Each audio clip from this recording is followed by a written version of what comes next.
नमस्कार विद्यार्थियों। कॉलेज शिक्षा विभाग राजस्थान जयपुर की इस अभिनव पहल ज्ञानदूत में आपका एक बार पुनः स्वागत है। मैं doctor Prerna Jain, SPC government college Ajmer से। आज हम बात करने जा रहे हैं कॉस्ट अकाउंटिंग विषय के एक महत्वपूर्ण टॉपिक जिसे इन्वेंट्री कंट्रोल कहा जाता है, जिसे मटीरियल कंट्रोल भी कहा जाता है। इस एस्पेक्ट पे हम बात करेंगे। देखिए, आप जानते हैं जब हम कॉस्ट की बात करते हैं तो there are 3 elements of cost: material, labour and overheads. और इनमें से मटीरियल जो होता है वो किसी भी प्रोडक्ट की कॉस्ट में बहुत ही इम्पोर्टेंट रोल प्ले करता है। इसीलिए नॉर्मली जो कॉस्ट अकाउंटेंट्स होते हैं वो इस फर्स्ट एलिमेंट ऑफ कॉस्ट के कंट्रोल पे सबसे ज़्यादा एम्फेसिस करते हैं, क्योंकि ये मान के चला जाता है कि अगर आपने इन्वेंट्री की लागत को अपने नियंत्रण में ले लिया तो किसी भी प्रोडक्ट की कॉस्ट को मिनिमाइज़ करने का जो हमारा टारगेट है उसे हम आसानी से अचीव कर पाएंगे। तो आज हम बात करेंगे कि इन्वेंट्री की कॉस्ट को कंट्रोल कैसे किया जाता है और क्या इसका प्रोसीजर है। इसके पूरे एस्पेक्ट पे हम बात करने जाएंगे। तो जब हम इन्वेंट्री कंट्रोल की बात करेंगे तो सबसे पहले बात आती है कि इन्वेंट्री कंट्रोल या मटेरियल कंट्रोल है क्या। देखिए, आप जानते हैं कि किसी भी प्रोडक्ट को बनाते समय जो सामग्री हमें ज़रूरत होती है, अगर ये जो रिक्वायर्ड मटेरियल है इसकी रिक्वायर्ड क्वालिटी या इसको राइट क्वांटिटी में अगर राइट टाइम पे और राइट प्लेस से परचेज़ कर दिया जाए ताकि लागत को नियंत्रण किया जा सके, तो ये जो पूरा सिस्टम है इसे हम मटेरियल कंट्रोल का नाम देंगे। यानी सामग्री को प्राप्त करने से लेकर उसे संग्रहित करना, उसे प्रयोग में लेना, इस सारे के सारे प्रोसेस को अगर हम सिस्टमेटिकली कंट्रोल कर लेते हैं तो ये पूरा का पूरा कंट्रोल एस्पेक्ट क्या कहलाएगा? मटेरियल कंट्रोल कहलाएगा। तो कुल मिला के हम सिंपल वर्ड्स में ये कह सकते हैं कि एक ऐसा सिस्टमेटिक कंट्रोल है जिसमें हम परचेजिंग, स्टोरिंग, यूजेज, जो भी मटेरियल का ये पूरा एक साइकिल चलता है, लाने से लेकर यूज़ करने तक का जो साइकिल चलता है, उस साइकिल में हम इस तरह से हमारा कंट्रोल एस्पेक्ट लगाते हैं, सिस्टमेटाइज करते हैं काम को कि हमारा मटेरियल की कॉस्ट मिनिमम लेवल पे आ जाती है। यानी हम जब मटेरियल कंट्रोल की बात करते हैं तो छोटे शब्दों में हम ये कह सकते हैं, बहुत शॉर्ट में समझने के लिए कह सकते हैं कि बहुत सारे व्हाट्स एंड हाउ का हमें आंसर देना होता है। हमें क्या खरीदना चाहिए, यानी what should be purchased, when कब खरीदना चाहिए, राइट टाइम ऑफ परचेजिंग क्या है, कहाँ से हम खरीदें, फ्रॉम वेयर टू परचेज, कितना क्वांटिटी खरीदना चाहिए और किस रेट पे, एट व्हाट प्राइस। अगर ये सारे क्वेश्चंस का आंसर हम प्रॉपर एंड सिस्टमैटिक वे में कर लेते हैं तो ये जो पूरा प्रोसेस है, इन सारे WH वर्ड्स का आंसर फाइंड आउट करना, ये हमारा मटेरियल कंट्रोल कहलाएगा, राइट। यानी जब मटेरियल कंट्रोल करने जाएंगे तो मटेरियल कंट्रोल को करते समय हमें 2 एस्पेक्ट पे काम करना होगा। एक मटेरियल से रिलेटेड अकाउंटिंग एस्पेक्ट होगा और दूसरा इसका ऑपरेशनल एस्पेक्ट होगा। अकाउंटिंग एस्पेक्ट्स क्या आशय है, यानी जब आप मटेरियल को खरीदते हैं तो जो मटेरियल को खरीदने से रिलेटेड जो भी डॉक्यूमेंट्री एविडेंस हैं, जो मटेरियल के मूवमेंट, चाहे वो आप ऑर्डर देने से शुरू करते हैं या उसके बजट बनाने से शुरू करते हैं, मटेरियल खरीदा जाता है और उसको प्रोडक्शन के काम में लिया जाता है, तो ये पूरा का पूरा एस्पेक्ट का जो डॉक्यूमेंट्री एविडेंस है उसको रखना वो हमारा अकाउंटिंग एस्पेक्ट हो जाता है। दूसरा एस्पेक्ट हमारा ऑपरेशनल एस्पेक्ट है, जिसमें हम ये बात करते हैं कि मटेरियल की सप्लाई या मटेरियल की क्वांटिटी हमारे पास ऐसी रहे कि हमें काम में लेने के लिए जितना जब मटेरियल चाहिए हमारे पास अवेलेबल हो, न सरप्लस बहुत ज़्यादा हो और न हमारा प्रोडक्शन में कोई इंटरप्शन आए। तो मटेरियल कंट्रोल से रिलेटेड 2 एस्पेक्ट्स हो गए। पहला एस्पेक्ट अकाउंटिंग एस्पेक्ट हुआ और दूसरा एस्पेक्ट कौन सा हो गया? ऑपरेशनल एस्पेक्ट हमारे पास हो जाता है, राइट। अब क्या ऑब्जेक्टिव्स हैं या सामग्री नियंत्रण के हमारे उद्देश्य क्या हैं, क्या हम टारगेट लेके चलते हैं कि अगर हम मटेरियल कंट्रोल का ये पूरा प्रोसीजर फॉलो करेंगे जो हम पढ़ने जा रहे हैं तो कौन से टारगेट हमारे अचीव हो जाएंगे, क्या क्या उद्देश्य हम फुलफ़िल कर पाएंगे। तो हम इसमें ये कह सकते हैं कि सबसे पहली बात ये है, जैसे मैंने आपसे कहा था कि बहुत सारे WH वर्ड्स का आंसर मिल जाता है, तो वो जो WH वर्ड्स है, कहाँ से खरीदना, कब खरीदना, कितना खरीदना, कितनी क्वांटिटी में खरीदने के बाद क्या क्वालिटी का खरीदना, किस रेट पे खरीदना है, ये सारे क्वेश्चंस का जो आंसर है वो ही मटेरियल कंट्रोल के एक तरह से ऑब्जेक्टिव बन जाते हैं। यानी हम ये कह सकते हैं कि जब हम मटेरियल खरीद लेंगे प्रॉपर तरीके से तो हमारा अनइंटरप्टेड प्रोडक्शन होगा, हमारे प्रोडक्शन पे कोई एक तरह से हिंड्रेंस नहीं आएगा या प्रोडक्शन को आपको कभी रोकने की ज़रूरत नहीं पड़ेगी। मटेरियल अगर आपके पास अवेलेबल है तो प्रोडक्शन के लिए जो ज़रूरत है वो वहाँ पर इशू किया जा सकता है। इसी तरह से दूसरा क्या ऑब्जेक्टिव ले सकते हैं कि जितना क्वांटिटी की ज़रूरत है और जितना क्वालिटी, जिस क्वालिटी की ज़रूरत है उसको सही समय पर खरीदना, यानी जो वस्तु हमें चाहिए वही खरीदना, सही रेट पर खरीदना, सही क्वालिटी का खरीदना, ये हमारा दूसरा ऑब्जेक्टिव हो जाता है। उसके बाद तीसरा ऑब्जेक्टिव हमारा हो जाएगा, हमें दो चीज़ों पर नियंत्रण करना है, क्योंकि नियंत्रण करेंगे तो हम लागत मिनिमाइज कर पाएंगे। बार बार हमारा कॉस्ट अकाउंटिंग का जो बेसिक टारगेट है वही है कॉस्ट को मिनिमाइज करना, ताकि प्रॉफिट मैक्सिमाइजेशन के टारगेट को अचीव करने में कॉस्ट अकाउंटिंग यूज़फुल हो जाए। तो कॉस्ट मिनिमाइज तब होगी जब आपकी एक तो मिनिमम कॉस्ट पे आप खरीदें, कहाँ से खरीदना, कब खरीदना, वो डिसीजन हम जब लेंगे तो डेफिनेटली हमारा टारगेट रहेगा कि हम मिनिमम कॉस्ट पे मार्केट को स्टडी करके हम खरीदेंगे। और दूसरा, कॉस्ट को रोकने का एक तरीका ये है कि हम अपने वेस्टेज, जो हमारा यहाँ पे क्षय हो जाता है, जो हमारा चीज़ें हो जाती है, उसको रोकना भी हमारा एक टारगेट होता है। ठीक है। उसके बाद नेक्स्ट जो टारगेट होता है वो होता है कि हमारी जो कार्यशील पूंजी है, जो हमारा वर्किंग कैपिटल है, उसका ऑप्टिमल यूटिलाइजेशन हम ये करना चाहते हैं, ताकि मटेरियल में हमारा बहुत ज़्यादा मनी भी इन्वेस्टेड नहीं रहे और प्रोडक्शन भी हमारा रुके नहीं। और साथ ही जो नेक्स्ट ऑब्जेक्टिव है वो है कि इस सारे प्रोसेस में हम बहुत सारे लोगों को रिस्पॉन्सिबल बनाएंगे। तो रिस्पॉन्सिबिलिटीज़ फिक्स करना कि खरीदने से रिलेटेड कौन काम देखेगा, उसका स्टोरेज का काम कौन देखेगा, उसका इशू से रिलेटेड कौन काम देखेगा, अकाउंटिंग पार्ट कौन देखेगा, वो सारी रिस्पॉन्सिबिलिटीज़ को फिक्स करना भी हमारा मटेरियल कंट्रोल का ऑब्जेक्टिव होता है। इसके साथ हम ये कह सकते हैं कि मैनेजमेंट को सारी इन्फॉर्मेशन की ज़रूरत पड़ती है कि क्या क्वालिटी का माल, क्या क्वांटिटी का माल हमारे पास अवेलेबल है या नहीं है। वो सारी चीज़ जब भी हमसे मैनेजमेंट कोई इन्फॉर्मेशन मांगता है तो जब हमारा डेटा प्रिपेयर होगा तो इस इन्फॉर्मेशन को भी सप्लाई किया जा सकता है। तो कुल मिला के मैंने आपसे पहले भी कहा था कि एक तरह से हमारा जो WH वर्ड्स का आंसर है वो ही हमारा मटेरियल कंट्रोल का ऑब्जेक्टिव हो जाता है कि सही क्वालिटी का माल, सही रेट का माल, सही क्वांटिटी में ख़रीदा गया, सही टाइम पे ख़रीदा गया, सही सेलर से ख़रीदा गया और सही प्रोसेस से ख़रीद कर हम उसका स्टोरेज करते हैं और उसका प्रॉपर इशू करते हैं। तो ये जो सारा का सारा प्रोसेस है यही हमारा मटेरियल कंट्रोल के ऑब्जेक्टिव्स हो जाते हैं। उसके बाद अब मटेरियल कंट्रोल का प्रोसीजर क्या है या इसका ऑर्गेनाइजेशन कैसे काम करता है। तो मटेरियल कंट्रोल में हम वैसे देखा जाए तो हम एक कंट्रोल पर्सोनेल जो कंट्रोल से रिलेटेड, मटेरियल के कंट्रोल से रिलेटेड होते हैं, और दूसरा प्रोक्योरमेंट यानी खरीदने से रिलेटेड हमारा पूरा प्रोसेस होता है। तो हम मटेरियल कंट्रोल के पूरे काम को इस तरह से बांट सकते हैं कि हमारा जो परचेजिंग डिपार्टमेंट होगा, वहाँ पे जो परचेजिंग ऑफिसर होगा वो उसको खरीदने का प्रोसेस करेगा, यानी कौन सी क्वालिटी खरीदनी है, कहाँ से खरीदना है, मैक्सिमम प्रॉफिट पे कहाँ से खरीदा जा सकता है, ये सारा।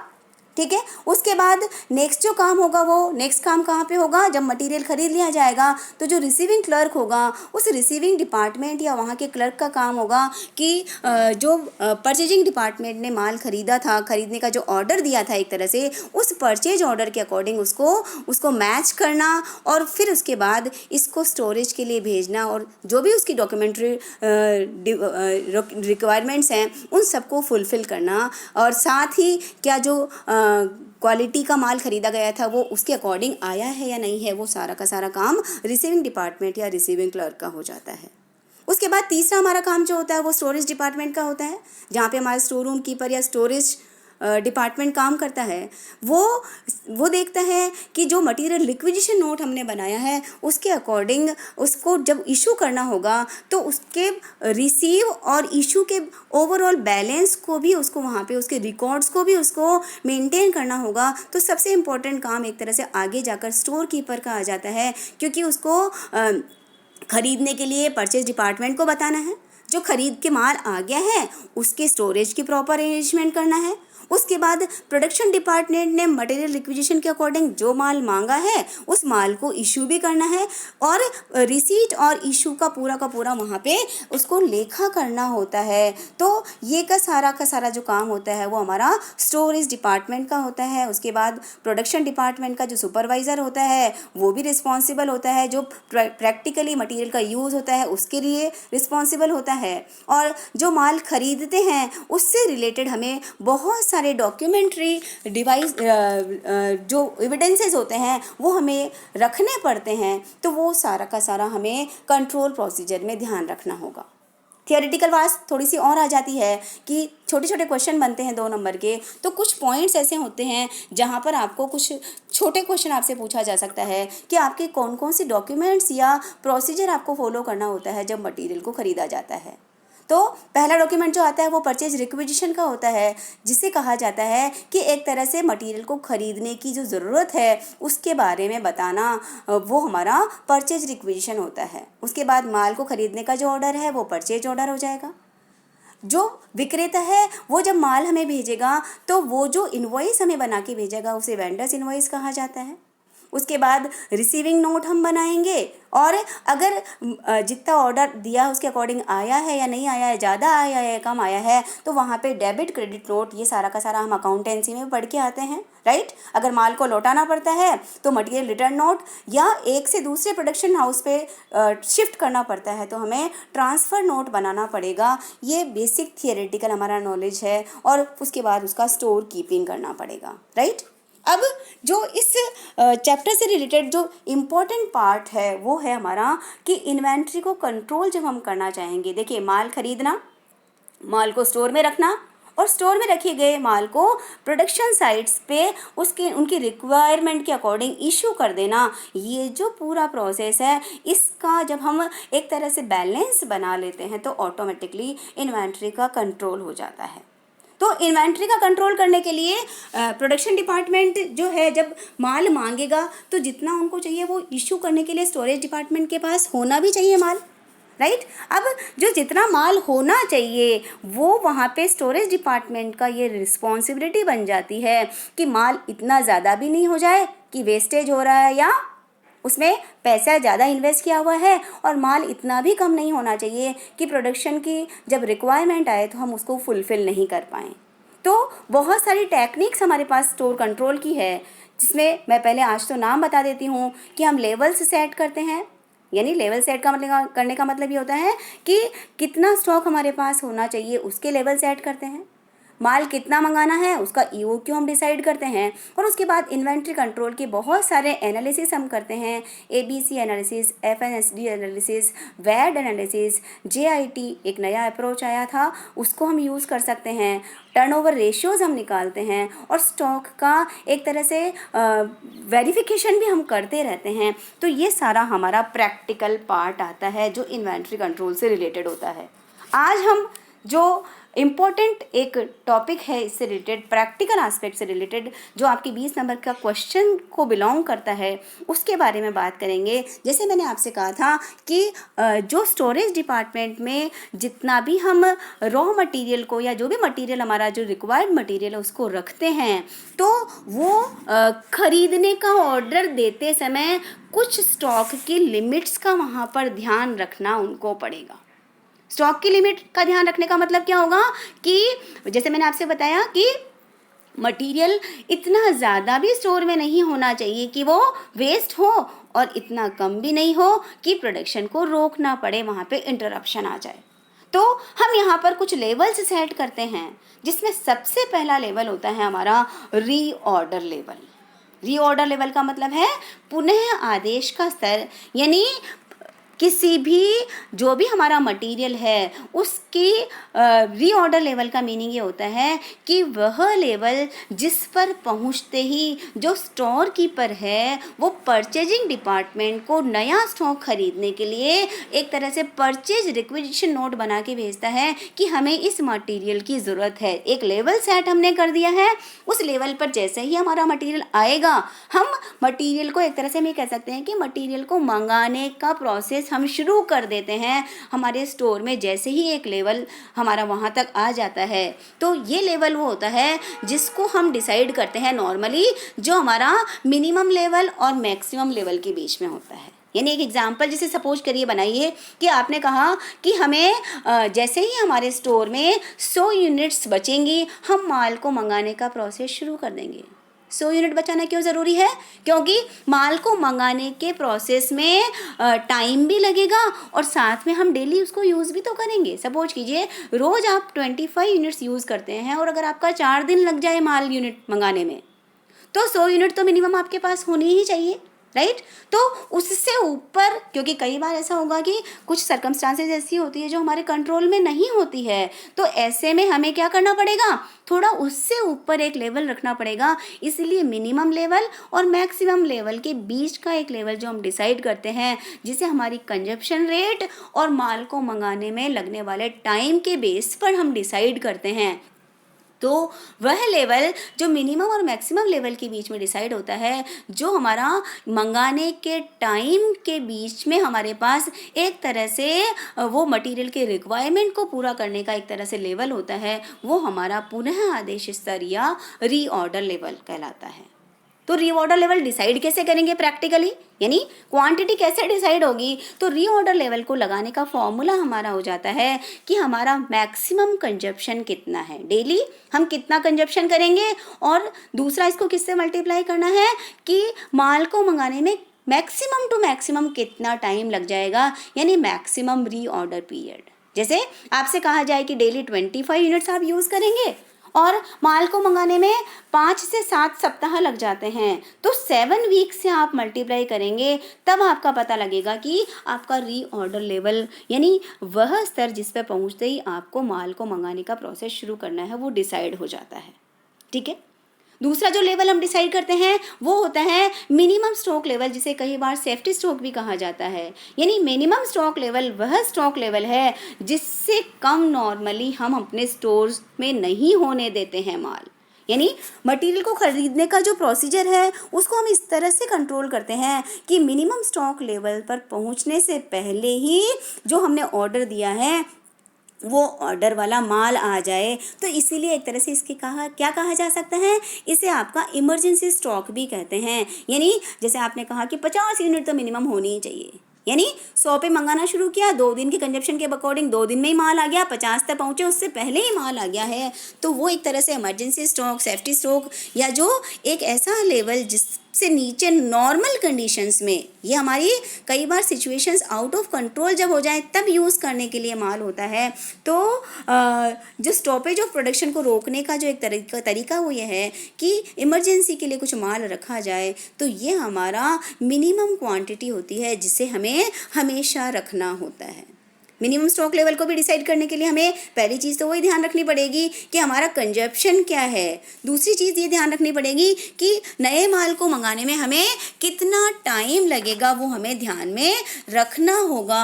अब मिनिमम स्टॉक लेवल का जब हम डिसाइड करेंगे, जैसे मैंने आपसे कहा कि एक लेवल हमने डिसाइड कर लिया कि रीऑर्डर लेवल यानी 100 यूनिट, सपोज कीजिए आपने डिसाइड किया था कि 100 यूनिट्स तो आपके पास होनी ही चाहिए। 100 यूनिट तक पहुंचते ही आप माल मंगाना शुरू करेंगे, लेकिन मंगाने में सपोज कीजिए आपको 2 दिन नॉर्मली लग जाते हैं और 50 का नॉर्मल या एवरेज कंजप्शन आपका है, तो 25 यूनिट्स का कंजप्शन है, तो 2 से मल्टीप्लाई किया तो एक तरह से मिनिमम लेवल क्या आ गया, रीऑर्डर लेवल माइनस नॉर्मल या average consumption rate and multiplied by normal reorder period. यानी रीऑर्डर लेवल जो फर्स्ट फॉर्मूला से हम निकालेंगे वो हमें पहले कैलकुलेट करना आना चाहिए रीऑर्डर लेवल। इसमें से क्या माइनस कर देना है, नॉर्मल या एवरेज कंजप्शन कितना है और इसमें से इसका नॉर्मल या एवरेज पीरियड कितना है। जैसे अगर 2 से 4 सप्ताह लग जाते हैं या 2 से 4 दिन लग जाते हैं 2 + 4 इज डिवाइडेड बाई 2, यानी एवरेज कर लीजिए, जिसे नॉर्मल भी कहा जाता है। तो normal consumption multiplied by normal reorder period, और ये जो वैल्यू आता है, जो क्वांटिटी निकल के आती है, इसे रीऑर्डर लेवल में से माइनस कर देते हैं तो हमारा मिनिमम स्टॉक लेवल डिसाइड हो जाएगा, राइट। उसके बाद तीसरा जो स्टॉक लेवल डिसाइड करते हैं वो होता है maximum stock level. Maximum stock level मतलब वह मैक्सिमम क्वांटिटी जिससे ऊपर नॉर्मल कंडीशंस में हम नहीं लेके जाएंगे, क्योंकि ज़्यादा माल स्टोरेज करने का लॉस क्या होगा, ज़रूरत ही नहीं, और बहुत ज़्यादा ज़रूरत से ज़्यादा स्टोर कर लिया तो आपका वेस्टेज का डर रहेगा, साथ ही मनी भी आपकी ब्लॉक हो जाती है। तो वह लेवल जिससे ऊपर नॉर्मली हम नहीं लेके जाते हैं माल को, वह हमारा मैक्सिमम स्टॉक लेवल हो जाता है। वही हमारा कंजप्शन की रेट आपको ध्यान रखनी पड़ेगी, मटेरियल की क्वालिटी कैसी है वो ध्यान रखनी पड़ेगी, आपका स्टोरेज के कैसा व्यवस्था है, आपके पास स्टोर प्रॉपर है या नहीं है अवेलेबल, वो ध्यान रखना पड़ेगा। स्टोरेज की कॉस्ट कितनी आती है, क्या आपके पास कैपिटल अवेलेबल है या नहीं है, माल कैसा है, जल्दी ही ऑब्सोलेट हो जाएगा क्या, या गवर्नमेंट के कुछ रेस्ट्रिक्शंस हैं या नहीं है। इन सब बात को ध्यान में रखते हुए हमें मैक्सिमम लेवल डिसाइड करना होता है।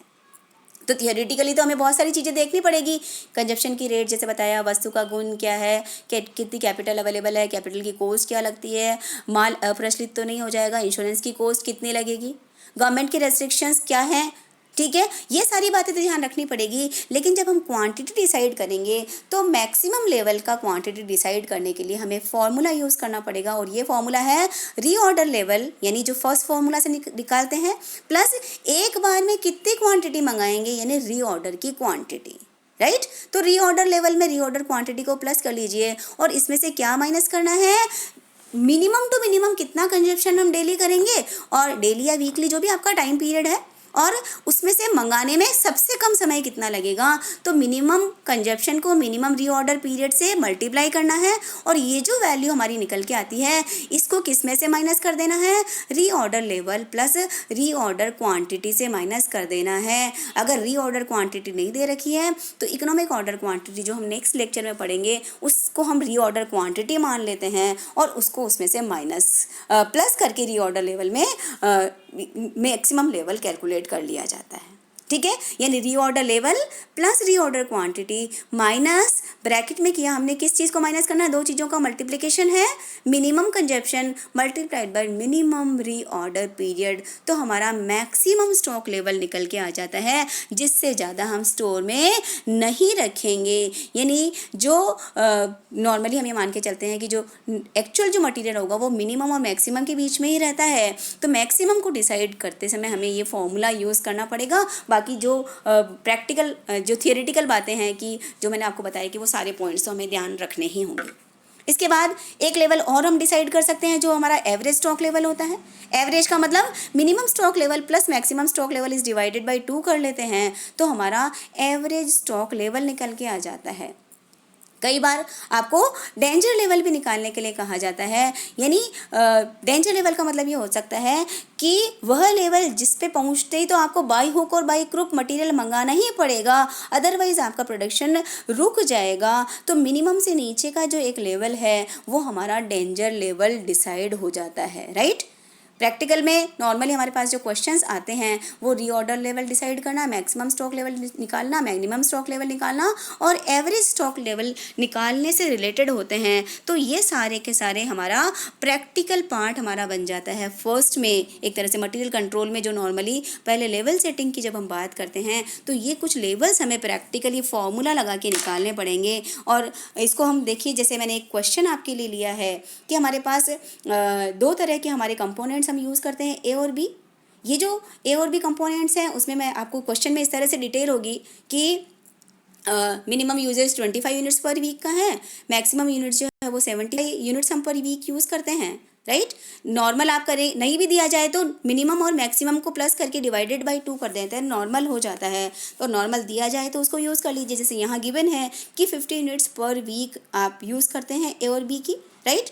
रीऑर्डर का जो क्वांटिटी है वो एक बार में हम 300 यूनिट्स मंगाते हैं और बी की 500 यूनिट्स में हम मंगाते हैं। मंगाने में कितना टाइम लगता है रीऑर्डर पीरियड, ए को मंगाने में 4 से मिनिमम 6 4 वीक और मैक्सिमम 6 वीक लगते हैं, जबकि बी को मंगाने में 2 से 4 सप्ताह का समय लगता है। अब क्वेश्चन आपसे पूछता है कि रीऑर्डर लेवल निकालिए, मिनिमम लेवल निकालिए और मैक्सिमम लेवल निकालिए, राइट। तो कैसे हम इसको करेंगे? सबसे पहले रीऑर्डर लेवल लगाया। फॉर्मूला क्या है? Maximum consumption into maximum reorder period. अगर एक से ज़्यादा कंपोनेंट है तो हर एक कंपोनेंट का आपको लेवल अलग अलग सेट करना होता है। ऐसा नहीं कि सबको मिक्स किया और सबका साथ निकाल लिया। जैसे कंपोनेंट ए का निकाला तो वहाँ पे आपको क्लियर कहा था कि मैक्सिमम कंजप्शन जो है वो 75 यूनिट्स पर वीक का है और रीऑर्डर का जो पीरियड था वो 4 से 6 सप्ताह था, ठीक है। ए का तो 6 से मल्टीप्लाई कर देंगे तो 75 इंटू 6 किया तो 450 यूनिट्स हमारा कंपोनेंट ए का रीऑर्डर लेवल हो जाएगा। जबकि जो दूसरा हमारा कंपोनेंट है, मटेरियल है, उसमें मैक्सिमम कंजप्शन तो 75 यूनिट्स का ही है, लेकिन मंगाने में इसमें 2 से 4 सप्ताह लगते हैं। तो मैक्सिमम रीऑर्डर पीरियड 4 सप्ताह से मल्टीप्लाई किया तो हमारा 300 यूनिट्स हम इसका रीऑर्डर लेवल मेंटेन करते हैं। यानी इस लेवल पर पहुंचते ही 450 यूनिट का लेवल पहुंचते ही कंपोनेंट ए को मंगाने का प्रोसेस शुरू हो जाएगा और 300 यूनिट पहुंचते ही बी का मंगाने का प्रोसेस हमारा शुरू हो जाता है। उसके बाद नेक्स्ट हमारी जो रिक्वायरमेंट है क्वेश्चन की वो है मिनिमम लेवल सेट करना। तो मिनिमम लेवल का फॉर्मूला है रीऑर्डर लेवल जो ऊपर आपने डिसाइड किया माइनस इसमें से normal consumption into normal reorder period, right. तो कंपोनेंट ए का निकाला 450 यूनिट्स हमने निकाल ही रखा है। इसमें से नॉर्मल कंजप्शन 50 यूनिट का था और नॉर्मल रीऑर्डर पीरियड कैसे निकालेंगे? 4 से 6 सप्ताह, यानी 4 + 6 इज डिवाइडेड बाई 2, तो 5 सप्ताह का समय आ जाएगा। तो 50 इंटू 5 250 हुआ, 450 में से माइनस किया तो 200 यूनिट्स हमारा मिनिमम लेवल हमें मेंटेन करना होगा ए का। और इसी तरह से बी का जो मिनिमम लेवल मेंटेन करना होगा वो 300 माइनस 50 इंटू 3 यानी 150 यूनिट्स का मेंटेन करना होगा। जब हम मैक्सिमम लेवल की बात करते हैं तो reorder level plus reorder quantity formula है हमारा। इसमें से क्या माइनस करना है? Minus minimum consumption into minimum reorder period. तो जैसे ए प्रोडक्ट की हम बात करेंगे तो प्रोडक्ट ए में मिनिमम रीऑर्डर लेवल जो हमारा है वो है 450 का, जो हमने फर्स्ट पॉइंट में निकाला है। रीऑर्डर का जो क्वांटिटी है वो क्वेश्चन में गिवन है 300 यूनिट्स का है ए का, राइट। तो 450 + 300 माइनस मिनिमम कंजप्शन, हम minimum 25 units per week use करते हैं और मंगाने में 4 से 6 सप्ताह यानी 4 मिनिमम रीऑर्डर पीरियड का टाइम हो जाएगा। तो ये हमारा निकल गया कंपोनेंट ए का 650 यूनिट्स। और इसी तरह से कंपोनेंट बी का हम निकाल लेंगे 300 यूनिट्स, इसका रीऑर्डर लेवल है। इसमें प्लस किया रीऑर्डर क्वांटिटी, एक बार में हम 500 यूनिट मंगाते हैं तो 300 + 500 और इसमें से क्या माइनस कर दीजिए? इसका मिनिमम कंजप्शन, इसका भी 25 यूनिट्स का है लेकिन इसका मिनिमम टाइम जो लगता है वो 2 वीक्स लगता है। तो 50 को माइनस कर दीजिए तो 750 यूनिट्स हमारा मैक्सिमम स्टॉक लेवल हमारा डिसाइड हो जाता है। तो इस तरह से जब हमारे पास मटेरियल को हम जब मंगाने का प्रोसेस करते हैं तो सबसे पहले मंगाते समय मंगाने का जो थियोरेटिकल पार्ट है वो तो हमें ध्यान रखना ही है कि कौन सा अकाउंटिंग एस्पेक्ट है। बार बार हम बोल रहे हैं कि अकाउंटिंग एस्पेक्ट से रिलेटेड जो प्रोसीजरल रिक्वायरमेंट्स है वो तो हमें पूरी करनी पड़ेगी, डॉक्यूमेंट्री रिक्वायरमेंट्स तो हमें पूरी करनी पड़ेगी, लेकिन प्रैक्टिकली कितना मंगाना चाहिए, किस लेवल पर पहुँचते से मंगा लेना चाहिए, किससे नीचे नहीं पहुंचने देना चाहिए, वो सारा का सारा जब इन्वेंट्री कंट्रोल में हम कौन सा पार्ट करते हैं, हम ये डिसाइड करते हैं कि लेवल्स का सेटिंग करते हैं। तो यहाँ पर ये जो ज़्यादा यूज़फुल है वो reorder level, minimum level, maximum level, और एक तरह से अगर एवरेज करेंगे तो minimum level plus maximum level is divided by 2। ये तो दोनों आपने निकाल ही रखे हैं, बस इनका एवरेज कर लीजिए। हर एक कंपोनेंट का अलग अलग, हर एक तरह का जो माल हमारा यूज़ होता है उन सबका अलग अलग आपको वहाँ पर निकालना होगा, ठीक है। तो इस तरह से हम इन्वेंट्री कंट्रोल का जो फर्स्ट पार्ट है इसमें ये सीखते हैं कि मटेरियल कंट्रोल क्या किस तरह से, कहाँ से, कैसे, कब खरीदना चाहिए, वो क्वेश्चंस तो हैं ही सही, और कितना क्वांटिटी हमें खरीदना चाहिए ताकि हमारा मटेरियल का जो ओवरऑल कॉस्ट हमारा लगे वो मिनिमम हो सके। तो आशा करती हूँ कि ये लेक्चर आपके लिए यूज़फुल होगा। Thank you so much.